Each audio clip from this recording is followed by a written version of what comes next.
cover our first real vulnerability. Even though HTML injection is considered a bug, command injection is much more serious. So, what is command injection? Well, we can define it like this. Command injection is a web vulnerability that allows an attacker to execute operating system commands on the server that is running the application. Typically, once it's discovered, it allows the attacker to fully compromise the application and all of its data. Sometimes, command injection can be used to compromise other parts of the host's infrastructure, and it can be used to pivot the attack to other systems within the organization. So yes, it can be really serious vulnerability. It allows us to execute system commands on the server, which could also mean that we can see the files, check out the passwords folder, delete files, and perhaps even set a reverse shell connection. But how exactly do we do that? And when can we find this bug? Let's check out an example in theory. Say we have a simple web application that lets people read different stories. It gives you a list of stories that it has available, and you type in which one you want to read. Let's say that in txt files on the server. Once a client types in the name of the story that they want to read, the server processes the content of that story's txt file and outputs it back to the web page. Now, this is a very simple example, but it will give us a good understanding on what exactly is command injection. And what we saw right here was a normal usage of this web application. But the problem can occur if the website processes the content of the story itself through its system without the user input being filtered as to what characters and what commands can it receive. Let me explain this a little bit better. For example, let's say this application reads the content of the txt file with the help of the cat command. We type in the story name and it cats the story, reads the output, and throws it back to the web application for us to read. All of this is good, but what happens if we enter this, for example? story1.txt, semicolon, who am I? And here is where our terminal commands knowledge comes in play. What we did right here is we simply typed the story that we want to read. Then we used semicolon to add another command that the server should execute, which in our example is who am I? And by the way, semicolon can be used to separate multiple commands. It's just one of the ways that you can separate multiple commands and execute them one by one. Server would process would no longer be just cat story1.txt, but it would look something like this. Cat story1.txt, and then after it executes that, it would execute who am I? And if the website is vulnerable to command injection and it doesn't filter our input, we would get an output like this. It would output a story, and at the end, we should also see the response of the who am I command, which can be root or the account name that executed the command. So in general, the process looks something like this. We find a user input that could potentially get processed by the system. We add normal input and concat additional command to it, and if the input isn't filtered, it will process both of those commands and it will give us both of these results. Awesome. Now let's see how that looks like in practice. Welcome back. Let's try to solve these challenges inside of our command injection task. Now, this is something that we do as a bonus. It has very little to do with the vulnerability itself. It's more like what you're going to do after you find the vulnerability.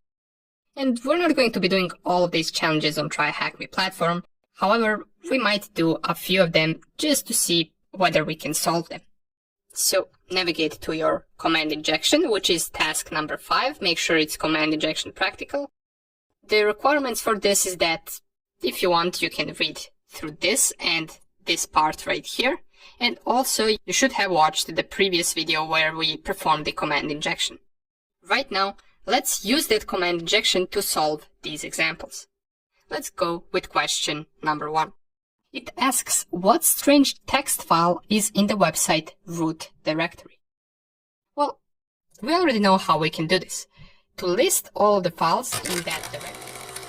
So we can type something like test to finish off the first command, even though it's not necessary for this virtual machine. However, we just do it for practice, and then semicolon, and then we can type ls. This will list all the files in the current directory. And let's get to the question again. We're searching for a strange text file. Let's go back, and pretty much the only text file that we have right here is drpepper.txt. So let's copy that name and specify it right here as a first answer. Okay, it's correct answer. Awesome. Let's go to the second question. Now, it asks how many non-root and non-service, non-daemon users are there. Well, this might be a little bit tricky because for this, we can do something like this. So test, semicolon, and then we can cat @c and then passwd folder in order to see all of the users. That the third question is the one that we already performed in the previous video, which is what user is this app running as? So we already did this in the previous video. We can type test, semicolon, and then who am I, and it will tell us the user that's currently running this web application. In our case, it's www-data. Let's copy that and submit it for the third answer. The fourth question is what is the user's shell set as? Now, this is something that you can also try searching inside of the @c passwd folder. Let me show you what I mean. Once you cat the @c passwd folder, it will give you this output, and all you want to do right here is try to find the www-data user. And if we go and scroll a little bit, it's right here. At the end of that user's line, we should be able to find a path that says /user/has-been/no-login. Let's give it a try. Let's copy that. This is the path that we get, and if I set it right here, let's see whether it's correct, and it indeed is correct. So all we had to do is cat the @c passwd folder, find the www-data user, and at the end of the line you will have the path that is the answer to the question of what is the user's shell set as. Okay, awesome. Now, the fifth question is what version of Ubuntu is running? And most of these questions are something that we can actually Google if we don't really know. So for example, let's say that we don't know what command can we use to discover the Ubuntu version. We can try something like this. How to check Ubuntu version. Press enter, and we can visit first or second link. It doesn't really matter. Let's go with this one, how to check your Ubuntu version. And ideally we want a command that is used to do that. So let's scroll a little bit down. Use the lsb release-a command to display the Ubuntu version. So let's give it a try. If we copy this command and we run it inside of our evil shell, so test, semicolon, and then let's paste the command. Okay, so we do get the output. Here is the Ubuntu version. And which format are we looking at? We're looking at a number.number.number. So it's pretty much this, 18.04.4. Copy that. This is the Ubuntu version and paste it right here. Awesome. Now, the last question is the trickiest because it says print out the MOTD. What favorite beverage is shown? Now, pretty much 99% of you are going to take a look at this question and wonder what even is it asking, but I advise you to straight away go to hint. So the hint tells us 00-header. And this sounds like a file, perhaps, or something like that. So we can start off with that. We can try to locate a file that has this inside of the name. How can we do that? Well, we can use a locate command that most Linux systems support. So we can type test and then semicolon. And by the way, just so you don't get confused, you don't need to type test every time. You can type anything, so pretty much anything at all. You can type test 1, 2, 3. The word that you type before the semicolon is really not important in this case. So you can type pretty much anything and then semicolon, and then comes the important command. So we want to locate, and what are we locating? Once again, we're locating 00-header. Let's copy that name, and let's paste it in our command. Click on submit, and we get this output, which sounds like a path, which is under the /@c/update motd.d/00 header. So let's try to cat this, but let's make even more complex command. Let's type test semicolon, and then let's cd to /@c/update-motd.d, and let's concat another command, which we can do by typing 2 of these signs right here. And then we can type cat 00-header. So here we're actually trying to execute 3 commands. The first command, which doesn't really matter what it is. In this example of this virtual machine, you don't even need to use it because it's specifically made to execute commands. But in real life, you will have a first command that should be normal web application usage. Then after that comes our command injection, where we execute our first command, and in this case we concated another command. After we cd to this directory, we want to cat the content of this 00-header. Let's submit this, and this is the output that we get. So now let's go back to the question, what favorite beverage is shown? Let's go all the way down, and if we scroll, we're going to see right here that says Dr. Pepper makes the world taste better. We can copy this, go back to here and paste it right here. Oops, let's try like this. No, that doesn't appear to be the answer, so... Oh, yeah, we should just copy Dr. Pepper if I'm not mistaken, not the entire sentence. So let's go back and let's paste Dr. Pepper. And here it is. That's the correct answer. So this was just a little bit of a bonus video where we covered these tasks right here using different commands. And in the next video, we're going to take a look at how we can run a reverse shell with the help of a command injection on our OWASP BWA virtual machine. See you in the next lecture. Okay, let's try and solve some command injection challenges on our OWASP virtual machine. So what you want to do is make sure everything is started. Burp suit is started, even though we're not going to use it, but we need it just in case. Maybe we are going to need it, maybe we are not going to need it, we don't really know that. Also, besides burp suit, open your OWASP virtual machine, and once you have all that ready, we want to navigate to the OWASP Multi-Day 2. Now, here on OWASP 2013, we're going to see under the injection, command injection, right here. And we can go with any one of them, so let's go with DNS lookup. It will open this simple page. So it says, who would you like to do a DNS lookup on? Enter IP or hostname. Let's say, for example, we type in google.com. And just so we can see everything better, I'm going to zoom this in. Let's say we type www.google.com and click on lookup DNS. And this is the output that we get. And straight away, just from the output, we should be able to notice that this output looks quite similar for us. It almost looks the same as the output from the nslookup command. And as we already know from our Linux knowledge, nslookup command is used inside of the terminal. So if I typed www.google.com to the nslookup, we would pretty much get almost the same response. So maybe this application is using its system to execute this command and give us the result back. And whenever this happens, we already know there might be a possible command injection. So let's type www.google.com, semicolon, space, and then let's type who am I. click on lookup DNS, and this is the output that we get. We have a command injection. As we can see down here, it executed our whoami command.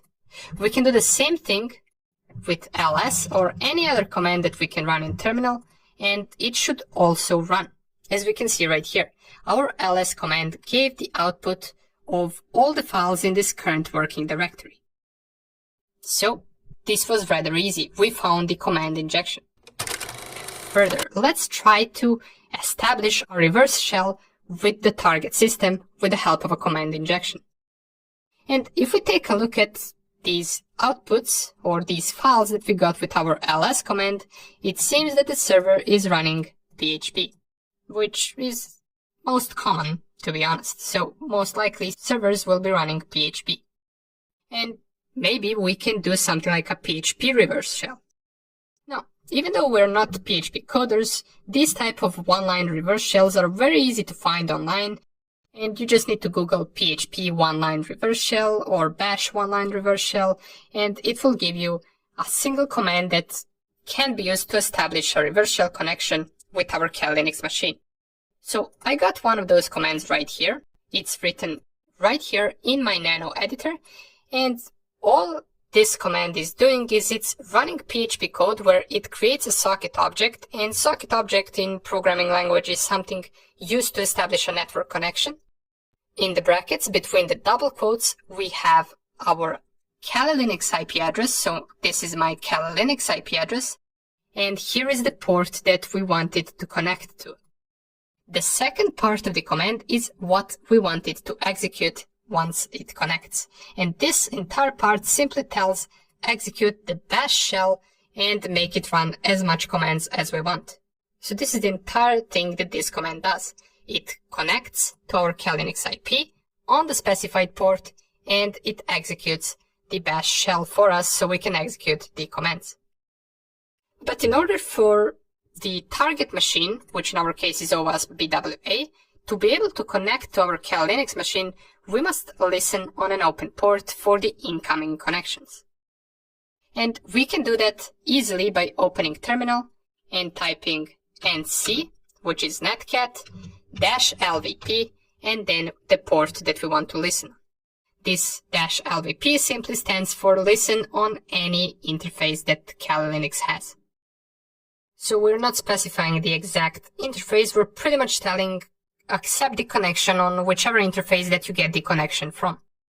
So it's nc-lvp and then space, and here we need a port. And if we go back to our command, let me find it. In this command we specify the port 1234, so we must use the same port inside of our netcat command. So we would type nc-lvp and then 1234. And this is pretty much all we have to do. It says listening on any interface on port 1234.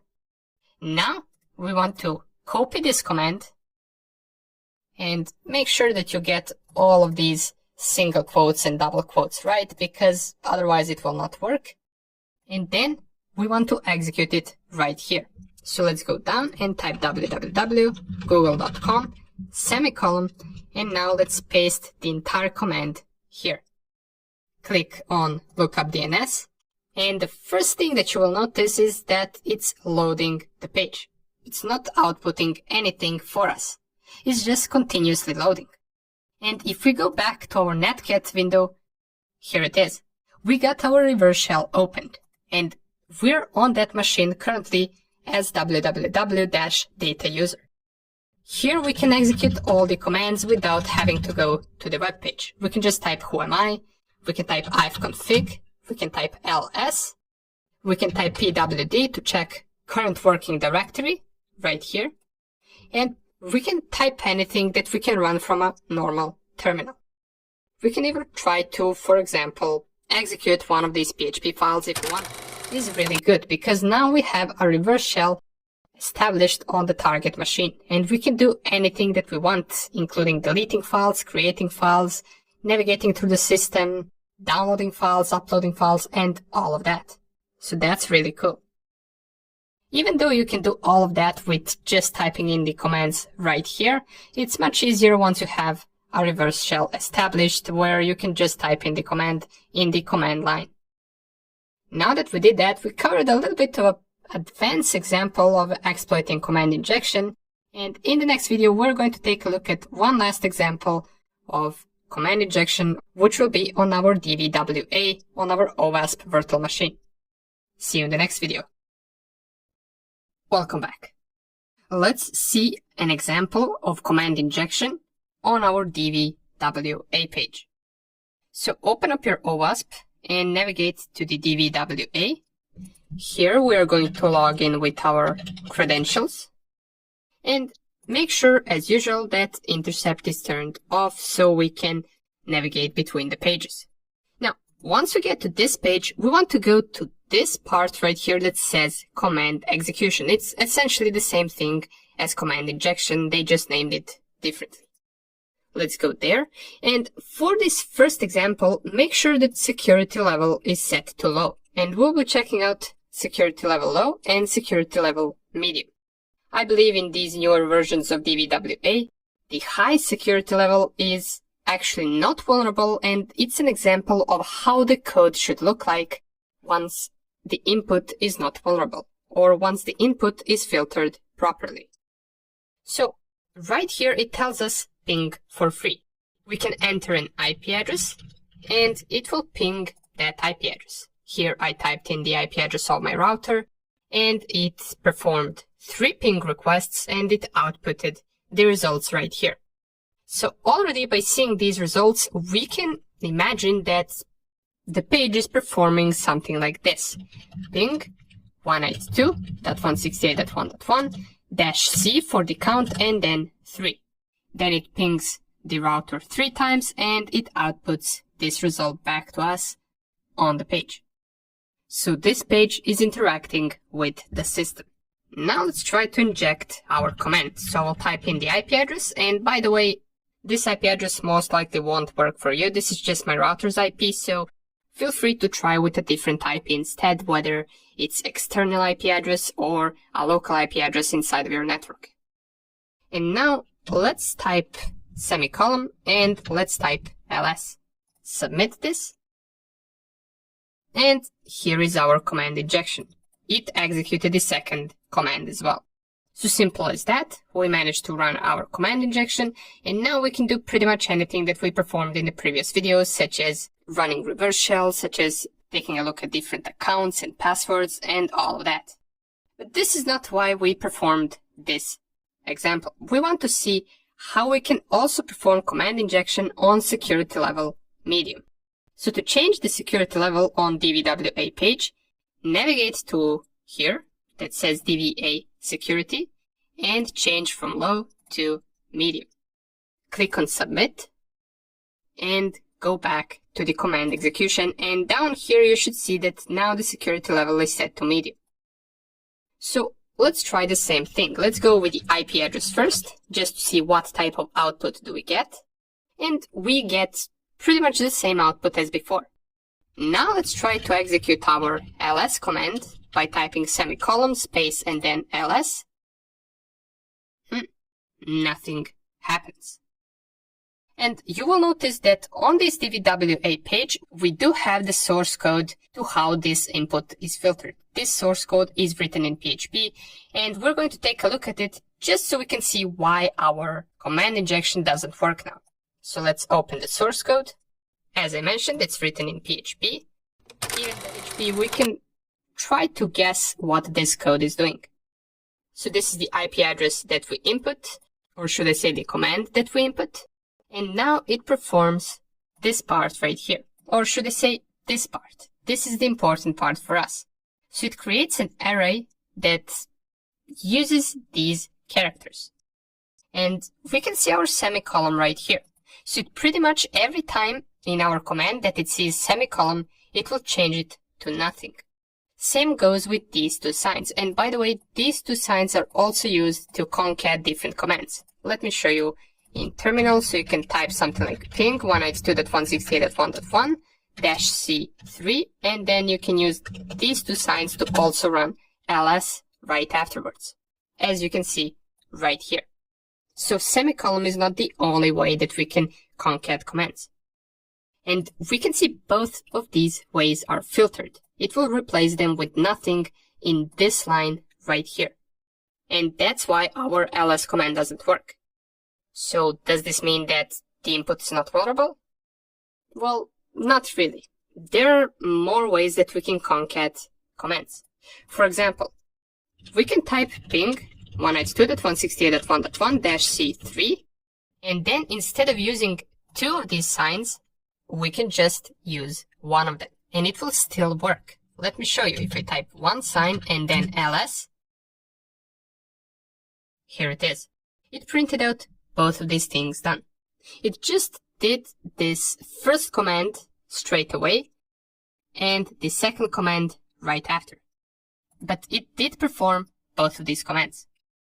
So can we try something like that right here? As we can see, it's not filtering just one of them, it's filtering once it sees two of these signs. Well, let's give it a try. Let's try to ping 192.168.1.1 and use one of these signs and then this.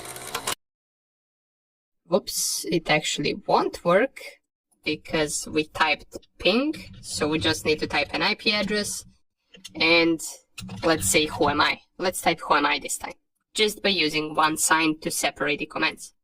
And we do get both of the outputs back, just the who am I output is somewhere in the middle of this command. That is because once you type only one sign and not two of them, it actually executes both the command simultaneously, and whichever output comes first will be printed out right here. And currently we got the output of who am I in the middle of the ping command. But we did run our command injection on medium security level. Awesome.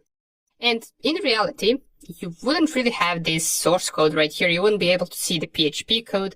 However, you would try all of these signs. You would try semicolon, you would try both of these signs, you would try one of the signs.